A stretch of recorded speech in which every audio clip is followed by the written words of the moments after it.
এই পর্যন্ত আমার 500-র বেশি বই আমার লিখিত প্রকাশ হয়েছে। একটাও আমার পয়সায় ছাপি না, অন্যরার পয়সায় ছাপে। বিক্রি হইলে লাভও তারার, বিক্রি না হইলে লোকসানও তারার। আমার 1 পয়সা লাভও নাই, লোকসানও নাই। আমার বইয়ের মধ্যে যে পাইবেন কইছি, বই বিক্রি হইলে আমার কোনো লাভ আছে? কইলাম কেন, আপনার পাওয়ার একটা ঠিকানা জানাইবার জন্য কইছি। অনেকেই অনেক কথার ভুল ব্যাখ্যা করে। এই কথাটার ভুল ব্যাখ্যা কেউ ইচ্ছা করলে করতে পারে যে উনি আবার ফাঁকি দিয়ে উনার বই লেখা আছে আমরা নিবার লাগি কয়ে গেছে, নিশ্চয়ই একটা ব্যবসা করে গেছে।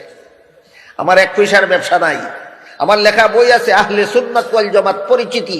এই বইয়ের মধ্যে 72 দল মুসলমান কেমনে হইল, জাহান্নামী কেন হবে, আরো যত কথা সামনে আছে সব আমার বইয়ে লেখা আছে।